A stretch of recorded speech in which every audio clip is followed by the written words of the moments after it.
The morning sun filtered through the curtains of their London home as Kate moved quietly through the kitchen, preparing breakfast with the same careful attention she gave to everything in their life together. William sat at the table, his coffee growing cold as he stared at the newspaper without really reading it. The silence between them had become familiar over the past few months, though neither of them acknowledged it directly. Kate glanced at her husband of 12 years, noting the way his shoulders seemed to carry an invisible weight. She had noticed changes in him recently. Late nights at the office, hushed phone calls that ended abruptly when she entered the room, and a distant look in his eyes that made her feel like she was living with a stranger. "You're working late again tonight?" she asked, setting his favorite breakfast in front of him. The plate contained perfectly prepared eggs, toast cut just the way he liked it, and fresh fruit arranged with the care that had always been Kate's signature touch in their household.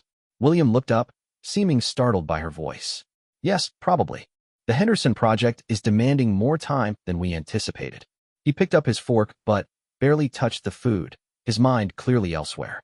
Kate nodded, though something in his tone made her stomach tighten with unease. The Henderson project had been his excuse for the past 6 weeks, yet she had never heard him mention any details about it.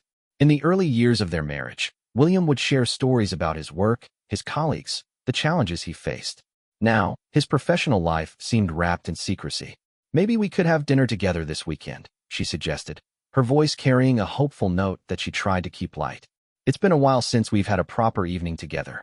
William's hand froze midway to his mouth, and Kate noticed the slight tremor in his fingers. "This weekend might be difficult. There's a conference I need to attend." He avoided her eyes, focusing instead on spreading butter on his toast with unnecessary concentration. The kitchen fell silent except for the ticking of the clock on the wall and the distant sound of traffic beginning to build outside. Kate felt a familiar ache in her chest, the same feeling that had been growing stronger each day as she watched the man she loved slip further away from her. She remembered when they first met at university, how William's laugh could fill an entire room, and how his eyes would light up whenever he saw her. They had been inseparable then, talking for hours about their dreams, their fears, their plans for the future. He had proposed on a rainy Tuesday evening in their small apartment, getting down on one knee beside their second-hand sofa with a ring he had saved for months to buy. "I love you more than I ever thought possible," he had said that night, his voice shaking with emotion. "I want to build a life with you, Kate. A real life, filled with honesty and trust and all the things that matter." Those words echoed in her mind now as she watched him mechanically eating his breakfast, his thoughts clearly miles away from their kitchen table. She wondered when the shift had begun, when the man who had promised her honesty had started building walls between them. After William left for work, Kate found herself wandering through their home with a restless energy she couldn't shake. The house felt larger somehow, as if the distance between them was expanding to fill every corner of their shared space. She passed the photographs lining the hallway, images of their wedding day, vacations they had taken, holidays with both sets of parents. In every picture, they looked happy, connected, like two people who genuinely enjoyed being together. She paused at one particular photo from their 5th anniversary trip to Italy. They were sitting at a small cafe in Rome, William's arm around her shoulders, both of them laughing at something the photographer had said. Kate touched the glass covering the image, remembering how secure she had felt in that moment, how certain she had been that they would grow old together, facing whatever challenges life brought as a team. The phone rang, startling her from her thoughts. It was her sister Sarah, calling from Manchester. "How are things?"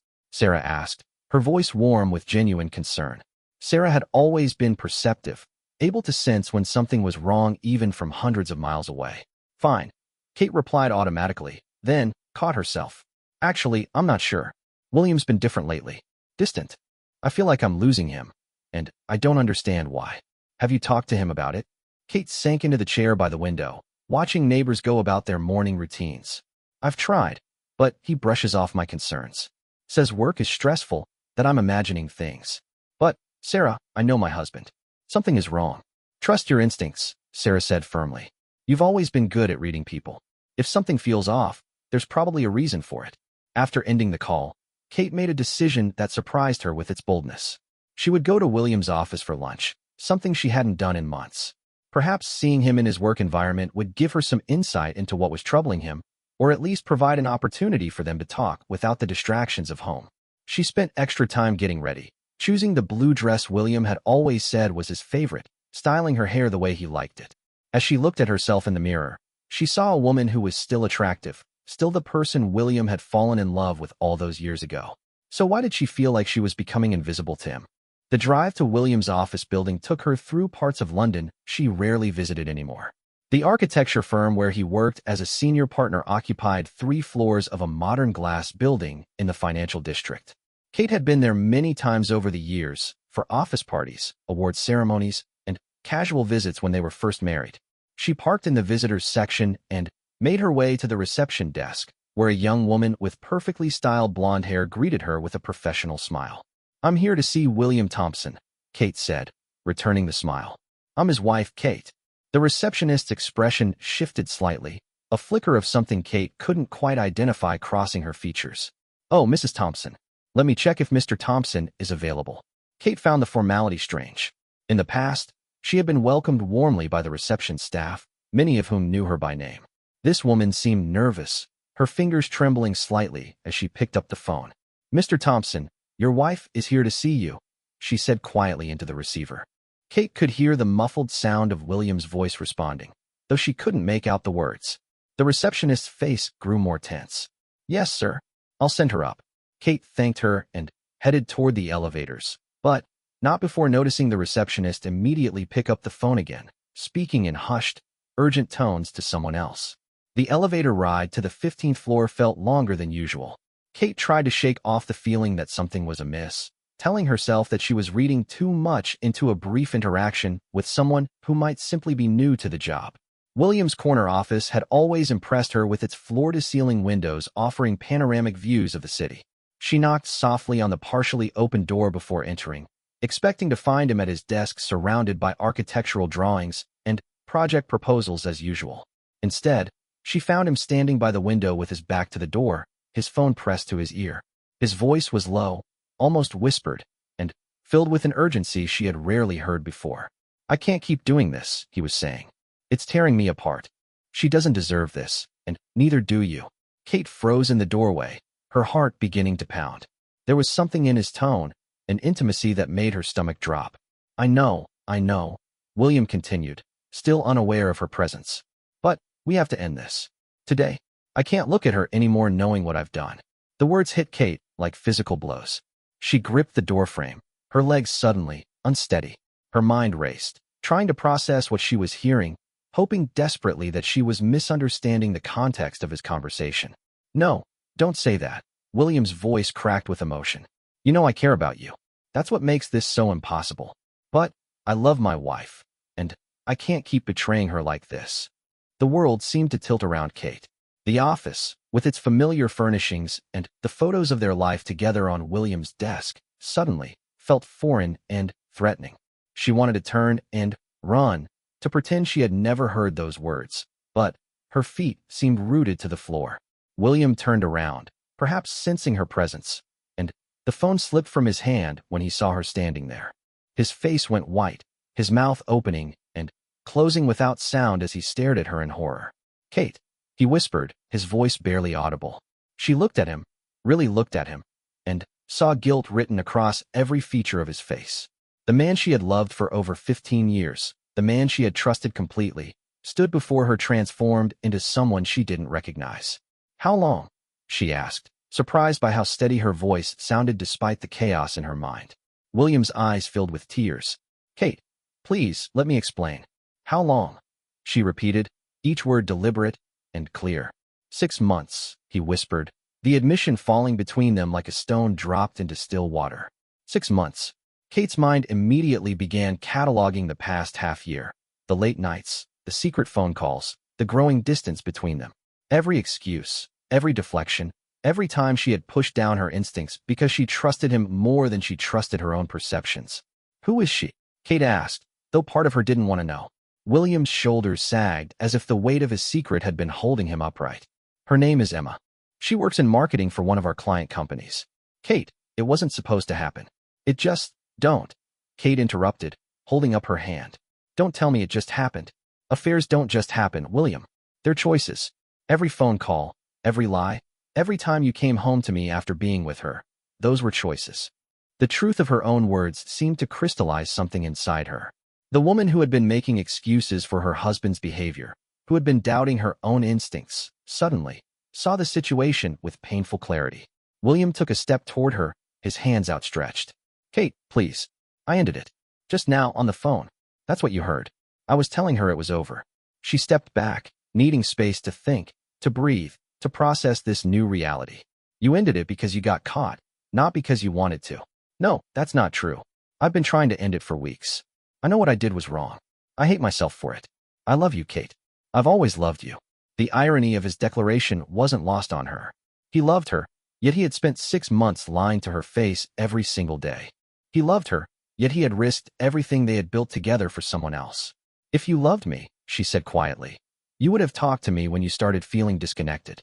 You would have suggested counseling, or taken a vacation together, or any of 100 things that couples do when they're struggling. You wouldn't have turned to another woman." William's face crumpled, and Kate realized he was crying.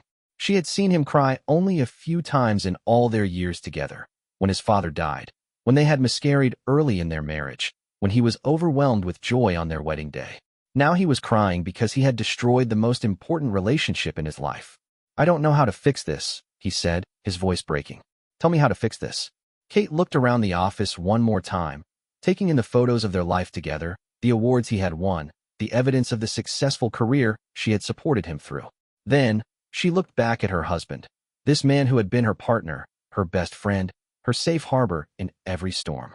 "I don't know if you can," she said simply. The words hung in the air between them, heavy with the weight of everything that was ending. Kate turned and walked away, leaving William standing alone in his office with the ruins of their marriage around him. As she waited for the elevator, Kate caught sight of her reflection in the polished metal doors. She looked the same as she had that morning, but she knew she was fundamentally changed. The woman who had entered this building an hour ago, hopeful and trusting, no longer existed. In her place stood someone who would have to learn how to navigate a world where the person she loved most had proven capable of the deepest betrayal. The elevator doors opened, and Kate stepped inside, feeling as though she was crossing a threshold from which there would be no return. As the floors counted down, so did the years of trust, shared dreams, and mutual respect that had once seemed unbreakable. When she reached the ground floor, Kate walked straight through the lobby and out into the afternoon sun, leaving behind not just the building, but the life she had thought was hers to live. Kate drove through the London streets in a daze, her hands gripping the steering wheel so tightly her knuckles had turned white. The familiar route home seemed foreign now, as if she were seeing everything through different eyes. Traffic lights, shop fronts, people walking on sidewalks. Everything looked the same, yet nothing would ever be the same again. She pulled into their driveway and sat in the car for several minutes, staring at the house she had called home for 8 years. They had bought it together when William's career began flourishing, spending weekends painting walls and planning renovations. Kate remembered the excitement they had shared while choosing curtains, arguing playfully over paint colors, and dreaming about the family they would raise within these walls. The front door key felt foreign in her hand as she unlocked it. Inside, the house greeted her with its usual warmth, the soft cream walls they had painted together, the photographs chronicling their journey as a couple, the comfortable furniture they had selected with such care. But now everything felt like evidence of a lie she had been living without knowing it. Kate walked to the kitchen and sat at the same table where William had barely touched his breakfast that morning. She replayed their conversation, analyzing every word and gesture with her new understanding. His nervousness, his avoidance of her eyes, the way he had fumbled with his fork, it all made sense now. He hadn't been struggling with a difficult project at work. He had been struggling with the weight of his deception. Her phone buzzed with a text message from William. "Please don't leave. We need to talk. I'm coming home." Kate stared at the message, feeling a strange detachment from the words on the screen. This man who had shared her bed every night, who knew how she liked her coffee and which movies made her cry, had become a stranger in the span of a single conversation. She turned off her phone and placed it face down on the table. The afternoon passed in a blur of disjointed thoughts and memories. Kate found herself moving through the house like a ghost, picking up objects that held significance and trying to remember the woman who had touched them just hours before. There was the vase William had given her for their 10th anniversary, the cookbook they had used to attempt elaborate dinner parties, the throw pillows she had made during a brief phase of domestic enthusiasm. In their bedroom, she stood before the closet they shared, looking at his clothes hanging beside hers. The intimacy of their mingled belongings, his shirts next to her dresses, his shoes lined up next to hers, suddenly felt invasive. She wondered if he had gotten dressed in this room after being with Emma, if he had showered here to wash away the evidence of his betrayal before climbing into bed beside his unsuspecting wife. Kate pulled out a suitcase from the top shelf of the closet and began packing mechanically. She wasn't sure where she would go, but she knew she couldn't stay in this house tonight. Every corner held memories that had been contaminated by the truth. Every surface they had touched together now felt like a lie. As she folded her clothes, Kate's mind drifted to Emma. She tried to picture the woman who had captured her husband's attention, wondering what she looked like, what she was like. Was she younger? Funnier? More exciting? The questions tormented her, but she couldn't stop asking them. Had William compared them? When he was with Emma, did he think about the way she was different from his wife? When he came home to Kate, did he wish she was more like his lover? The thought made Kate's stomach churn, but she couldn't push it away. She remembered a conversation she had had with William just 3 months ago. They had been watching a movie about infidelity, and she had turned to him during a particularly emotional scene. "I can't imagine how someone could do that," she had said. "How do you look at someone you love every day while betraying them? How do you live with yourself?" William had agreed with her, shaking his head at the fictional husband's actions. "It's selfish and cowardly," he had said, pulling her closer on the couch. "If you're unhappy enough to cheat, you should have the courage to end the relationship first." Now Kate realized he had been living that exact double life while condemning it on screen. The hypocrisy was breathtaking, but worse was the realization that he had held her while lying to her face. The front door opened downstairs, and Kate heard William's footsteps moving through the house. He called her name softly, tentatively, and she could hear the fear in his voice. She continued packing, not trusting herself to face him yet. "Kate." His voice was closer now. He was coming up the stairs. She heard him pause outside the bedroom door before pushing it open. In her peripheral vision, she saw him take in the suitcase, the clothes spread across the bed, the evidence of her departure. "Please don't go," he said quietly. "We need to talk about this." Kate finally looked at him directly. His eyes were red from crying, his usually neat appearance disheveled. He looked smaller somehow, diminished by the weight of his confession. "What is there to talk about?" she asked, her voice steady despite the turmoil inside. "You've been having an affair for 6 months. You've lied to me every day. You've made a mockery of our marriage vows. What conversation could possibly change those facts?" William stepped into the room, his hands hanging helplessly at his sides. "I know I've destroyed your trust. I know I've hurt you in the worst possible way. But, Kate, our marriage meant everything to me. It still does." "No, it doesn't," Kate said firmly, folding another shirt with mechanical precision. "If our marriage meant everything to you, you wouldn't have risked it for 6 months of excitement with another woman. You would have fought for us, talked to me, suggested counseling. Anything except betrayal." "You're right," William admitted, his voice barely above a whisper. "I was a coward. I was selfish. When things started feeling routine between us, when the spark seemed to dim, I should have worked to reignite it. Instead, I took the easy way out." Kate paused in her packing, struck by his words. "Routine? Is that what I became to you? A routine?" William's face crumpled. "No, that's not what I meant. You were never routine to me, Kate. You were home. You were safety and comfort and everything good in my life. But I started taking that for granted. So you decided to find excitement elsewhere." "I didn't decide anything," William protested. "It started innocently. Emma was working on the Henderson project. Yes, there really is a Henderson project. And we began having lunch meetings. She was funny, different from anyone I'd known. She made me feel young again, like I was still the man you fell in love with in university." Kate felt a sharp pain in her chest. "You were still that man to me. Or you were, until today. I never stopped seeing you the way I did when we were 22. I never stopped believing you were the most wonderful man I'd ever known." The truth of her words seemed to hit William like a physical blow. He sat heavily on the edge of the bed, burying his face in his hands. "She told me she was falling in love with me," he continued, his voice muffled. "No one had said that to me in years. I forgot that you showed me you loved me every day, even if you didn't say the words constantly. I got caught up in the intensity of it all." "And you fell in love with her too?" William was quiet for a long moment. "I thought I did. But now I realize it wasn't love. It was just the thrill of being wanted by someone new. Real love is what we built together. The quiet moments, the shared struggles, the way you took care of me when I was sick, the way you celebrated my successes as if they were your own." Kate zipped the suitcase closed with more force than necessary. Don't romanticize our marriage now that you've destroyed it, William. If you truly valued what we had, you would have protected it. Where will you go? He asked, watching her pull the suitcase from the bed. I don't know yet. Maybe Sarah's. Maybe a hotel. It doesn't matter right now. Kate, please. Don't make any permanent decisions while you're this hurt.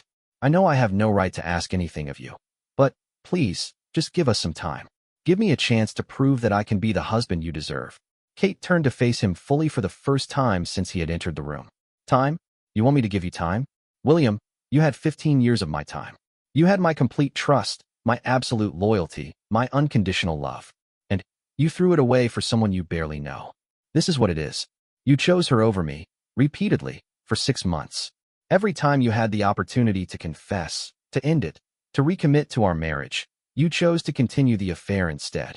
William stood up abruptly, moving toward her with desperate energy. But I did end it today, before I even knew you had found out. I was ending it because I realized I couldn't live with what I was doing to you, to us. You ended it because the guilt was finally becoming unbearable, not because you suddenly remembered you loved me. If I hadn't shown up at your office, would you have told me the truth? The question hung in the air between them. William's silence was answer enough. That's what I thought, Kate said quietly. You would have come home tonight and pretended everything was normal. You would have made love to me while thinking about her. You would have continued living a lie because it was easier than facing the consequences of your choices. I was going to tell you, William said weakly. When? Next month? Next year? When Emma got tired of being the other woman and gave you an ultimatum. William had no answer for that, and Kate realized she had been hoping he would have one. Some part of her had wanted him to fight harder, to have better explanations, to somehow make this catastrophe understandable, if not forgivable. I need you to understand something, Kate said, picking up her car keys from the dresser. This isn't just about the affair, though that's devastating enough. It's about the person you revealed yourself to be. For 6 months, you looked me in the eye and lied. You made plans with me for the future while betraying our present. You let me worry about your distance and blame myself for problems in our marriage that were actually caused by your infidelity. She paused, gathering her thoughts. You let me feel like I was losing my mind, questioning my own perceptions when I sensed something was wrong. You made me doubt myself rather than admit what you were doing. That's not just adultery, William. That's psychological cruelty. William's face had gone ashen. I never meant to hurt you like that. I thought I was protecting you. You were protecting yourself, Kate corrected. Don't confuse self-preservation with love. She picked up her suitcase and headed toward the door, then stopped and turned back one last time. I loved you completely, William. I trusted you with my whole heart. I built my entire adult life around the belief that you were a good man who would never hurt me deliberately. You didn't just break my heart. You broke my ability to trust my own judgment. That might be the cruelest thing of all. With that, Kate walked out of the bedroom, down the stairs, and out of the house, leaving William alone with the wreckage of everything they had built together. As she drove away, she could see him in the rearview mirror, standing in their doorway like a man watching his life disappear into the distance. The evening air was cool as Kate drove toward her sister's house in Manchester. She had called Sarah from a service station, explaining only that she needed a place to stay for a while. Sarah had asked no questions, simply told her to drive safely and that the guest room would be ready. As the miles passed beneath her wheels, Kate began to understand that she was not just leaving her house, or even her husband. She was leaving the person she had been for 15 years, the trusting wife, the woman who believed in forever, the person who had never imagined her life could be shattered so completely by the actions of someone she loved. The woman driving toward an uncertain future was someone new, someone who would have to learn how to exist in a world where the foundation of her existence had proved to be built on lies. It was terrifying and heartbreaking, but as the darkness settled around her car and the lights of the highway stretched endlessly ahead, Kate realized it might also be the first honest thing that had happened to her in 6 months. Sarah's house appeared through the darkness like a beacon of safety after Kate's 3-hour drive from London. The warm yellow lights spilling from the windows and the familiar sight of her sister's garden brought tears to Kate's eyes, the first tears she had allowed herself to shed since discovering William's betrayal. Sarah was waiting at the door before Kate had even turned off the engine, her face etched with concern. She didn't ask questions or demand explanations. Instead, she simply wrapped Kate in a fierce hug and held her as 12 years of trust and love finally crumbled under the weight of betrayal. He's been having an affair, Kate whispered against her sister's shoulder, the words feeling strange and foreign in her mouth. For 6 months. Sarah's arms tightened around her. Oh, Katie, I'm so sorry. They stood in the doorway for several minutes while Kate cried, deep, wrenching sobs that seemed to come from somewhere she didn't know existed. Sarah rubbed her back and made soothing sounds, the same way she had when they were children and Kate had scraped her knee or suffered some other childhood catastrophe. Come inside, Sarah said gently when the tears began to subside. I'll make tea. Sarah's kitchen was everything Kate's wasn't, cluttered with children's artwork, school schedules posted on the refrigerator, and the comfortable chaos that came with raising 3 teenagers. It felt alive and real in a way that made Kate realize how sterile her own home had become in recent months. Where are the kids? Kate asked, settling into a chair at the kitchen table. Football practice and study groups. They won't be back for a couple of hours. We have time to talk. Sarah moved around the kitchen with efficient familiarity, preparing tea and arranging biscuits on a plate. She had always been the nurturing one, even when they were young. Kate had been the dreamer, the romantic who believed in fairy tale endings, while Sarah had been practical and protective. Tell me what happened, Sarah said, settling across from Kate with 2 steaming mugs. Kate found herself recounting the day's events, the decision to surprise William at lunch, the phone conversation she had overheard, the devastating confession that followed. As she spoke, the reality of her situation began to sink in more fully. She was no longer married in any meaningful sense. The life she had built, the future she had planned, the identity she had crafted as William's wife, all of it had evaporated in the span of a single conversation. How could I have been so blind? Kate asked when she finished her story. Looking back, the signs were everywhere. I just chose not to see them. Don't do that to yourself, Sarah said firmly. You trusted your husband. That's not blindness. That's what marriage is supposed to be about. William is the one who betrayed that trust. But I should have known. I should have pushed harder when I felt something was wrong. Instead, I made excuses for him, convinced myself I was being paranoid. Sarah reached across the table and took Kate's hand. Katie, you can't live your life constantly suspecting the person you love of betraying you. That's not a marriage. That's a prison. William made the choice to lie to you every day for 6 months. None of that is your fault. Kate appreciated her sister's words, but the guilt remained. She couldn't shake the feeling that a stronger woman, a smarter woman, would have recognized the deception sooner. What am I supposed to do now? Kate asked. I don't know how to be a person without him. For 15 years, every decision I made, every plan I had, revolved around our life together. I don't even know what I want for dinner tonight, let alone what I want for the rest of my life. You don't have to figure it all out tonight, Sarah said gently. Right now, you just need to breathe and take things one moment at a time. Kate's phone, which she had kept turned off since leaving London, buzzed constantly on the kitchen counter when she finally switched it back on. 17 missed calls from William, and a stream of text messages that grew increasingly desperate as the day progressed. Please come home. I love you. I'll do anything to fix this. Don't throw away 15 years because of my mistake. Kate showed the messages to Sarah, who read them with growing irritation. His mistake, Sarah said incredulously. A mistake is buying the wrong type of milk or forgetting an anniversary. A 6-month affair isn't a mistake. It's a deliberate choice made repeatedly over time. Kate knew her sister was right, but seeing William's pain spelled out in his messages still affected her. Despite everything, she still loved him. The years of shared experiences, inside jokes, and intimate moments couldn't be erased by a single day's revelation. That love was what made the betrayal so devastating. He's calling again, Kate said, watching his name appear on her phone screen. Do you want to talk to him? Kate considered this. Part of her desperately wanted to hear his voice, to have him explain everything in a way that would make sense of the senseless. But she knew she wasn't ready for that conversation yet. Not tonight, she said, declining the call. I need time to think. Sarah made dinner while Kate sat at the kitchen table, staring out the window at the darkening sky.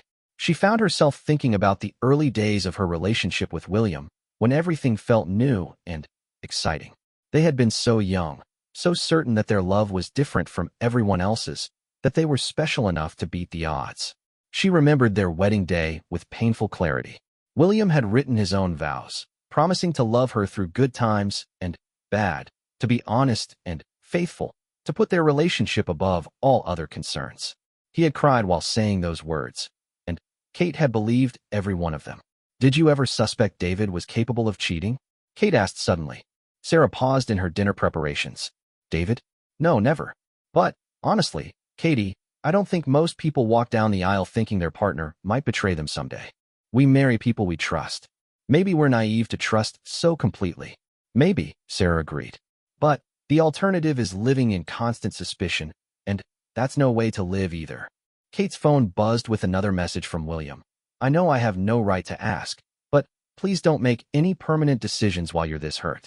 I love you more than life itself. The irony wasn't lost on her. If he truly loved her more than life itself, why had he risked losing her for someone else? Sarah's children returned home while they were eating dinner, bringing with them the energy and chaos that Kate remembered from her own teenage years. Emma, 17, and preparing for university, gave Kate a careful hug after Sarah explained that Aunt Kate would be staying with them for a while.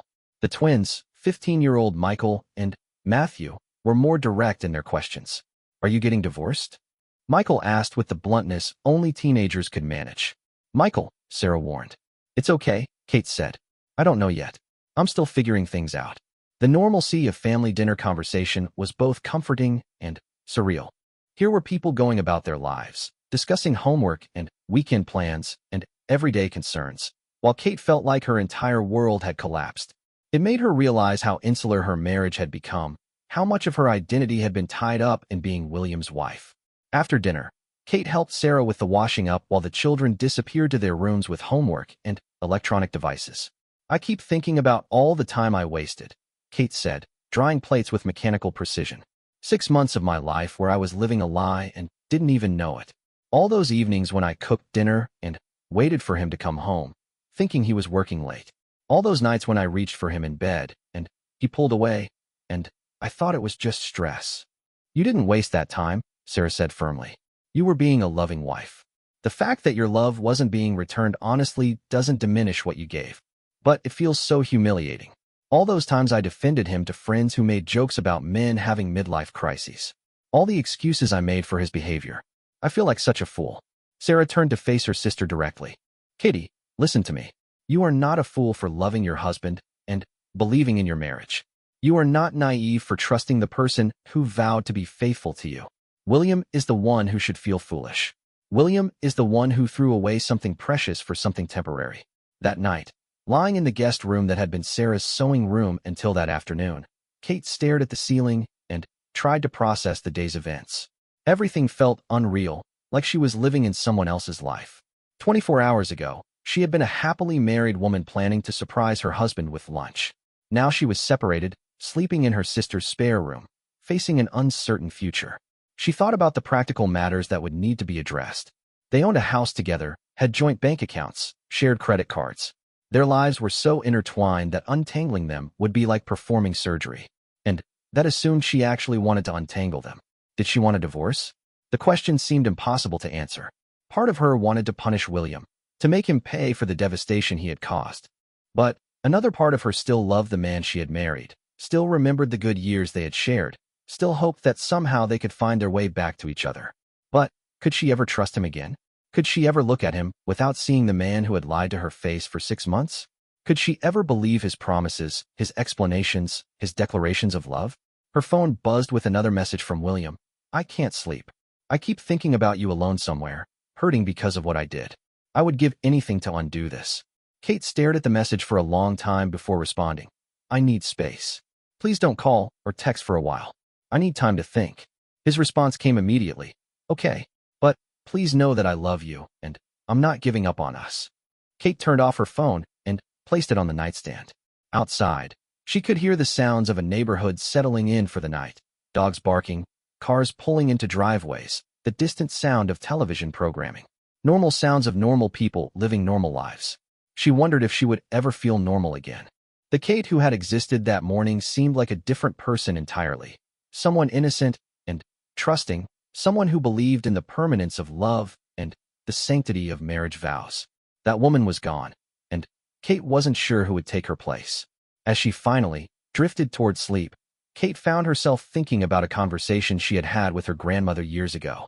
Grandma Rose had been widowed young and had raised 3 children alone during the war. How did you survive it? Kate had asked. How did you keep going when everything fell apart? One day at a time, Grandma Rose had replied. One breath at a time, when even a day seemed too long. You find strength you didn't know you had, and you discover that you're more resilient than you ever imagined. Now, facing her own devastation, Kate clung to those words. She would take this one day at a time, one breath at a time, until she could see a path forward. She didn't know what that path would look like or where it would lead, but she knew she would find the strength to walk it. The last thing she remembered before sleep finally claimed her was the sound of her own breathing, steady and strong despite everything that had shattered around her. It was a small thing, but it was enough for now. 3 weeks had passed since Kate discovered William's affair, and she was beginning to establish a routine in the strange new reality of her life. She had taken extended leave from her job at the marketing firm, claiming family emergency, which wasn't entirely untrue. Her entire family structure had indeed collapsed. Each morning, she helped Sarah get the children ready for school, finding comfort in the familiar chaos of teenage demands and schedules. After they left, she would take long walks through Manchester's parks, trying to clear her mind and make sense of her emotions. The physical activity helped channel some of the restless energy that seemed to consume her, the feeling that she needed to be doing something but had no idea what. Sarah had been incredibly patient, never pushing Kate to make decisions, but always available when she needed to talk. The house felt like a refuge, a place where she could exist without constantly being reminded of her marriage and its destruction. William had respected her request for space, mostly. He had stopped calling and texting daily, but messages still came every few days. They had evolved from desperate pleas to more thoughtful communications.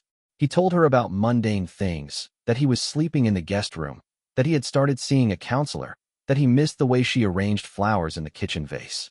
I went to our favorite restaurant last night. His most recent message read, not to be romantic or nostalgic, but because I wanted to remember what it felt like to be truly happy. I realized that every moment of real happiness I've had in the past 15 years involved you. I don't know how I forgot that, but I promise I'll never forget it again. Kate had read that message several times, feeling the familiar tug of conflicting emotions. The part of her that still loved him wanted to respond, to offer some small comfort. But the part of her that had been betrayed remained suspicious of his words. How could she trust that this insight was genuine and lasting rather than just another manipulation? Dr. Helen Morrison had been recommended by Sarah's family doctor as someone who specialized in helping people navigate relationship trauma. Kate had been skeptical about therapy, but after 2 weeks of cycling through the same painful thoughts and questions, she had decided she needed professional help to make sense of her situation.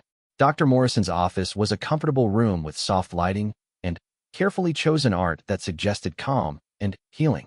She was a woman in her 50s with kind eyes and a direct manner that Kate appreciated. You mentioned that you're struggling with whether to give your marriage another chance, Dr. Morrison said during their third session. Can you tell me more about what makes that decision so difficult? Kate settled deeper into the comfortable chair, still finding it strange to discuss her private life with a stranger. I love him. Despite everything he's done, I still love the man I married. But I don't know if I love who he's become, or if I can trust him again. Love and trust are different things, Dr. Morrison observed. You can love someone while recognizing that they've damaged your ability to feel safe with them. That's exactly it, Kate said, feeling understood for the first time in weeks. Everyone keeps asking me if I want to divorce him, as if it's a simple yes or no question. But it's not. I want the man I thought I married back. I want the marriage I thought I had back. But those things don't exist anymore, do they? They exist in your memories, and those memories are real and valid. But you're right that you can't return to what you had before because it was based on incomplete information. The question is whether you and William can build something new and better from this point forward. Kate had been thinking about this concept since their first session. The idea of rebuilding rather than returning was both terrifying and intriguing. It meant acknowledging that their marriage as she had known it was truly over, but it also offered the possibility of creating something more honest and stronger. How do I know if he's genuinely changed or if he's just saying what I want to hear until things blow over? Dr. Morrison leaned forward slightly. That's one of the hardest parts of recovering from infidelity. Trust has to be rebuilt slowly, through consistent actions over time. Words are important, but behavior is what matters most. He says he's seeing a counselor, that he's trying to understand why he made the choices he did. But how long do I wait to see if that's real? How much of my life do I put on hold while he figures himself out? Those are questions only you can answer. But I will say this, your healing doesn't depend on his.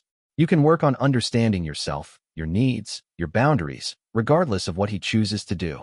That afternoon, Kate decided to drive to London to collect more of her belongings.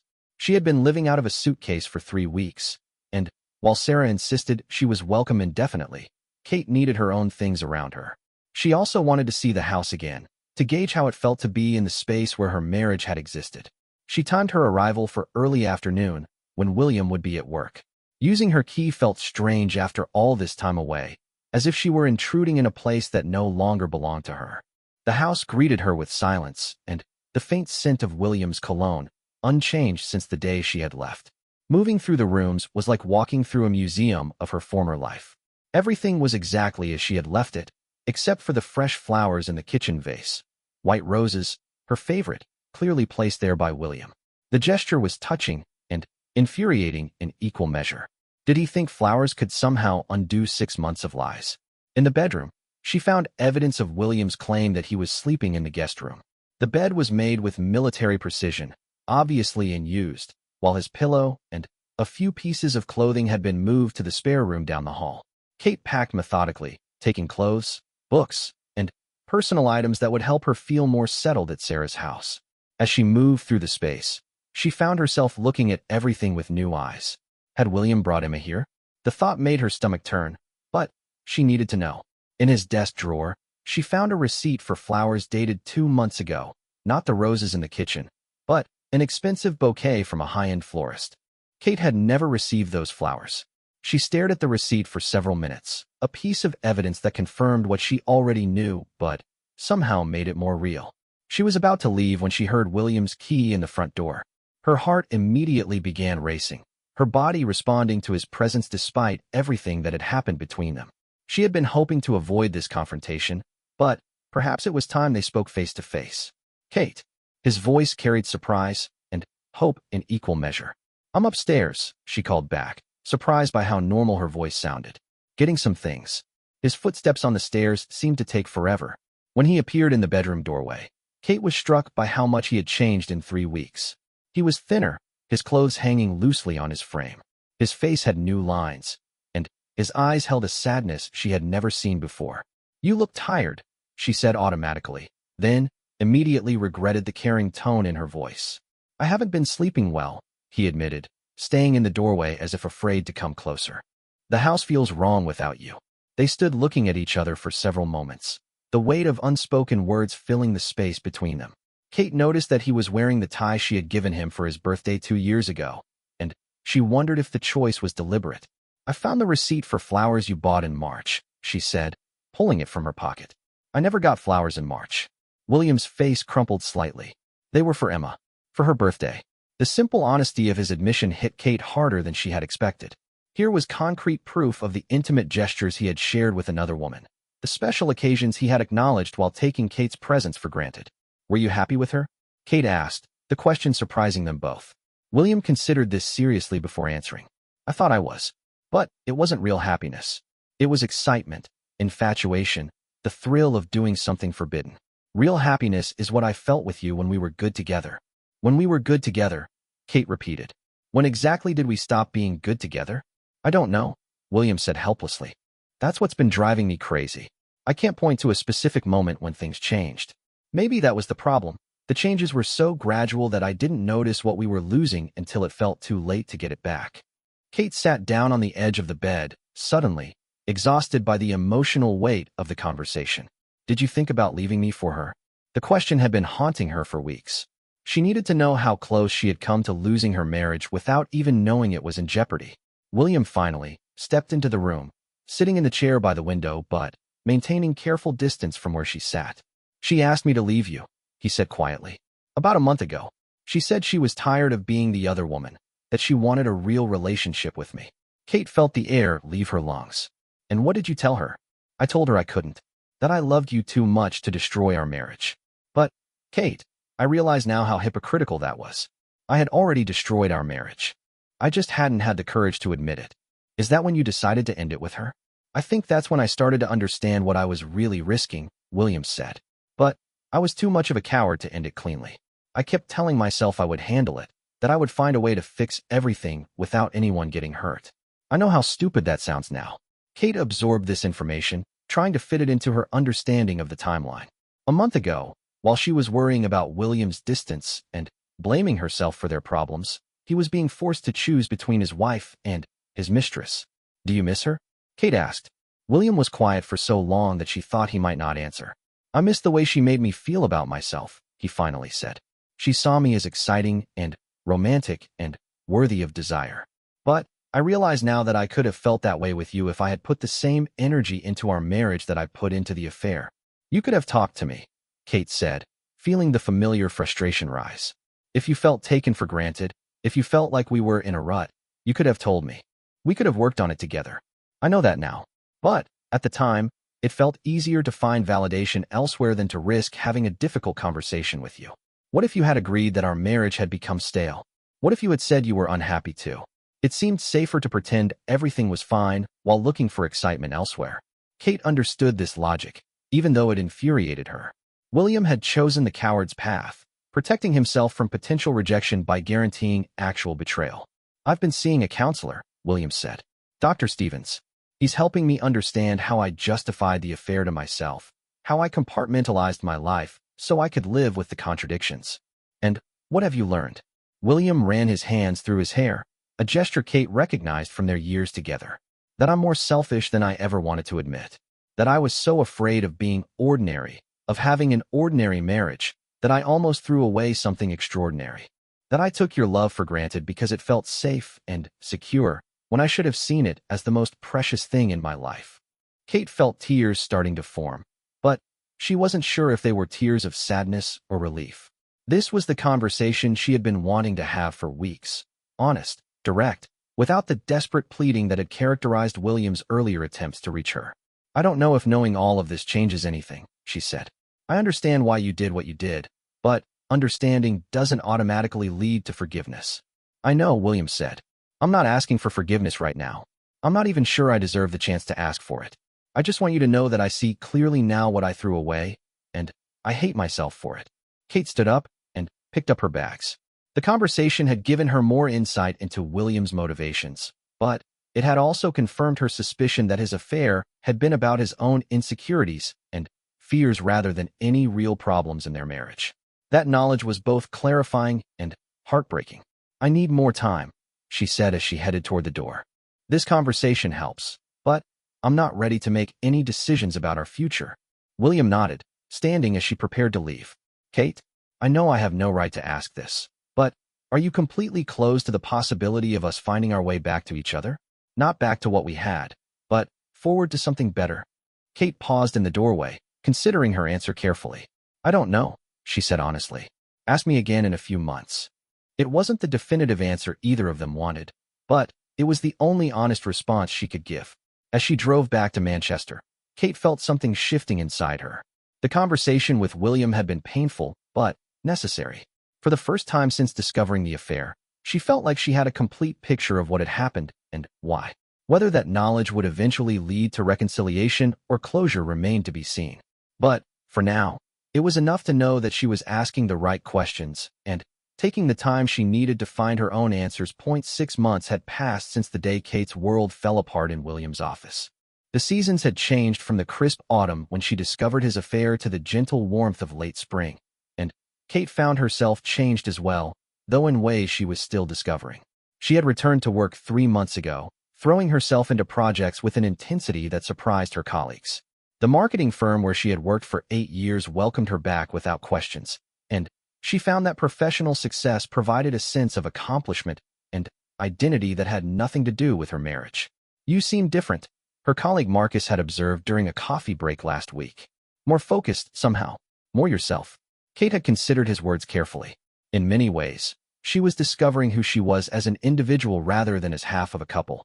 For 15 years, her identity had been so intertwined with William's that she had almost forgotten what it felt like to make decisions based solely on her own desires and needs.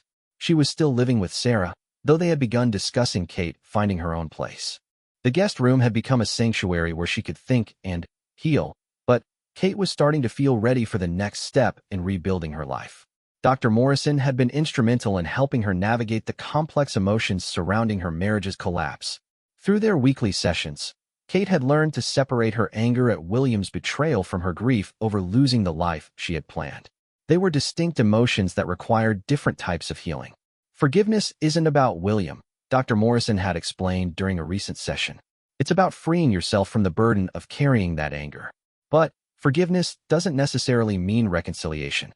You can forgive someone while still choosing not to rebuild a relationship with them. Kate had been thinking about those words as she prepared for today's meeting with William. It would be their first substantial conversation since that afternoon in their house 6 months ago. He had continued to respect her need for space, sending only occasional messages to let her know he was still in counseling and that he remained committed to understanding why he had made the choices he had. They had agreed to meet at a neutral location, a quiet cafe in a part of London that held no memories for either of them. Kate arrived first, choosing a table by the window where she could watch the street while she waited. Her hands were steady as she ordered coffee, and she was pleased to realize that her anxiety about seeing William was manageable rather than overwhelming. When William walked through the cafe door, Kate was struck by how different he looked. The weight loss she had noticed months ago had stabilized, but he carried himself differently now. There was less confidence in his posture, but also less of the desperate energy that had characterized their last encounter. He looked like a man who had been forced to confront difficult truths about himself. "Thank you for agreeing to meet," he said as he sat down across from her. "I wasn't sure you would." "I wasn't sure either," Kate admitted. "But I think it's time we talked about practical matters." William nodded, though she could see disappointment flash across his features. He had probably hoped for a more personal conversation, but Kate had learned to protect her emotional energy by keeping boundaries clear. They spent the first hour discussing logistics, the house, their joint accounts, shared possessions. It was surprisingly civil, almost businesslike. William agreed to most of Kate's proposals without argument, as if he understood that being reasonable about material matters was the least he could do. "I've been thinking about selling the house," William said when they had finished dividing their financial assets. "I can't live there anymore. Too many memories. And they're not all good ones anymore." Kate felt a pang of sadness at this news. The house had represented their dreams, their future together. But she also understood his reasoning. "Where will you go?" "I'm not sure yet. Maybe a flat closer to work. Somewhere without so much space to fill with regrets." They sat in silence for a few moments, both contemplating the dismantling of their shared life. Kate studied William's face, noting the new lines around his eyes, and the way he seemed to choose his words more carefully than he used to. "How are you doing?" she asked, surprising herself with the genuine concern in her voice. William considered the question seriously. "Better than I was 6 months ago, worse than I was a year ago. The counseling has been helpful. Difficult, but helpful. I'm learning things about myself that I probably should have figured out decades ago. Such as that I've been running from difficult emotions my entire life. When things got challenging in our marriage, instead of dealing with those feelings, I looked for an escape. The affair wasn't really about Emma. It was about avoiding the hard work of being in a mature relationship." Kate appreciated his honesty, even though it confirmed what she had suspected. "What would you have done differently if you could go back?" "Everything," William said immediately. "But, specifically, I would have talked to you when I started feeling disconnected. I would have suggested counseling for us. I would have put the same effort into our marriage that I put into my career. I would have remembered that love isn't just a feeling. It's a choice you make every day." Kate felt the familiar tug of conflicting emotions. The man sitting across from her was saying all the right things, showing insight that might have saved their marriage if it had come earlier. But she had learned to be wary of beautiful words that weren't backed up by consistent actions. "I've been wondering," she said carefully, "whether you would have gained these insights if you hadn't been caught. If I hadn't shown up at your office that day, would you still be having an affair while going to counseling and telling me you loved me?" William was quiet for a long time, and Kate could see him struggling with the question. She respected that he was taking it seriously rather than giving her a quick reassurance. "I don't know," he said finally. "I want to believe I would have ended it soon anyway, that the guilt was becoming unbearable. But, honestly, I had managed to live with that guilt for 6 months. I might have continued managing it indefinitely." His honesty was both appreciated and heartbreaking. It confirmed Kate's suspicion that William's transformation had been motivated more by consequences than by genuine moral awakening. "I need to tell you something," Kate said, gathering her courage. "I've been seeing someone." William's face went pale, and She saw him grip his coffee cup more tightly. Seeing someone? Dating. Nothing serious yet, but yes. I wanted you to hear it from me rather than through mutual friends. Kate had been dreading this conversation, but she owed William honesty. She had met James at a work conference 6 weeks ago. He was a graphic designer from Edinburgh, funny and kind, with no knowledge of her married past beyond what she chose to share. Their relationship was moving slowly, but it had shown Kate that she was capable of feeling attraction and connection with someone new. Are you happy with him? William asked, his voice carefully controlled. I'm happy with myself, Kate replied. James is just someone who makes that happiness easier to access. William nodded slowly, though she could see the pain in his eyes. That's good. You deserve to be happy. Kate was surprised by the grace of his response, even though she could see how much the news had affected him. It was perhaps the most mature reaction he had shown to any aspect of their separation. William, I need you to understand something, she said gently. This isn't about punishment or trying to hurt you. I'm not dating James to make you jealous or to prove a point. I'm doing it because I'm ready to explore what my life might look like moving forward. I understand, William said, though his voice was thick with emotion. I gave up the right to have opinions about your personal life when I chose to betray our marriage. They sat with this truth between them for several minutes. Kate felt a strange sense of closure settling over her, as if some final piece of their relationship was clicking into place.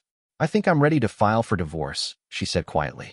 William closed his eyes for a moment, and when he opened them, they were bright with unshed tears. If that's what you need, I won't contest it. I'll make it as easy as possible for you. It's not about what I need anymore, Kate said. It's about accepting what is. Our marriage is over, William. It ended the day you started lying to me, even though it took me 6 months to realize it. Fighting that reality won't bring back what we lost. I know, William whispered. I've known for months, but I couldn't bring myself to accept it. Kate reached across the table and briefly touched his hand, the first physical contact they had shared since that devastating day in his office. We had 15 good years, she said. I'm trying to remember those years as they actually were, rather than letting the ending poison all the memories. You're more generous than I deserve, William said, looking down at where her hand had touched his. I'm not being generous. I'm protecting my own peace of mind. I refuse to let your choices steal all the joy from my past, as well as my future. They finished their coffee in relative quiet, both processing the finality of their conversation. As they prepared to leave, William turned to her one last time. Kate, I know I have no right to ask this, and I don't expect an answer. But do you think there's any chance you could ever forgive me? Not for my sake, but for yours. Kate considered the question as they walked toward the cafe door. 6 months ago, forgiveness had seemed impossible. The betrayal had felt too complete, too devastating to ever move beyond. But time and therapy had taught her that forgiveness was less about absolving William than about freeing herself from the prison of perpetual anger. I think I already have forgiven you, she said, surprising them both. Not because you've earned it, but because carrying that much anger was poisoning my ability to heal. Forgiveness doesn't mean forgetting, and it doesn't mean I trust you again. But it means I'm no longer defined by what you did to me. William stopped walking, his face crumpling with emotion. Thank you, he managed to say. That means more to me than you can know. Kate nodded and continued toward her car, feeling lighter than she had in months. As she drove away from the cafe, she realized she was not just leaving behind this meeting with William, but also the last vestiges of the woman who had been so completely devastated by his betrayal. That evening, she called James from Sarah's house, telling him about the meeting and her decision to move forward with the divorce. How do you feel? He asked, his voice warm with concern. Sad, Kate said honestly, but also relieved. Like I've finally stopped waiting for something that was never going to happen. Are you sure you're ready for this? For dating? For moving forward? Kate appreciated that he was giving her space to reconsider, even though a less secure man might have pushed for reassurance. It was one of the things she valued about James, his willingness to let her set the pace of their relationship without pressure or manipulation. I'm not the same person I was when my marriage ended, she said. I've spent 6 months figuring out who I am when I'm not trying to be the perfect wife to someone who is lying to me every day. I like who I'm becoming. 3 weeks later, Kate signed the divorce papers in her lawyer's office. William had kept his word about making the process as simple as possible, agreeing to her terms without argument. When the lawyer handed her the final documents, Kate felt a mixture of sadness and liberation. She was no longer married to the man she had loved for 15 years. But She was also no longer trapped in the ruins of a relationship that had been built on deception. For the first time in months, her future felt like something she was actively choosing rather than something that was happening to her. That evening, she had dinner with Sarah's family, who had become her own family during these difficult months. As she watched the easy interaction between Sarah and David, she felt grateful rather than envious. Their marriage worked because both partners had chosen to make it work every single day. It was a choice William had stopped making long before his affair began. "I've been thinking about getting my own place," Kate announced over dessert. Sarah smiled, though Kate could see a flicker of sadness in her eyes. "I think that's wonderful. You're ready." Later, as Kate packed her belongings for the move to a small flat she had found near her office, she came across a photo from her wedding day. In it, she and William were laughing at something someone had said during the reception. They looked young and happy and utterly confident in their future together. For a moment, Kate felt the familiar pang of loss for the life that might have been. But, as she looked closer at the photograph, she realized she was not the same person who had posed for this picture.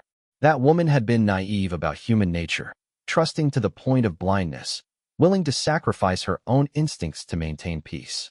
The woman she was now, stronger, wiser, more self-aware, would never have tolerated the kind of deception that had characterized the final months of her marriage. She had learned to trust herself, to value her own perceptions, to recognize that love without respect and honesty was not love at all. Kate placed the photograph in a box with other mementos of her marriage. She would keep them, but they would no longer define her. They were evidence of a chapter that had ended, but not the final word on her story. As she closed the box and sealed it with tape, Kate felt ready to begin writing the next chapter, one in which she was the author of her own happiness rather than a supporting character in someone else's drama. It was a role she was finally ready to embrace.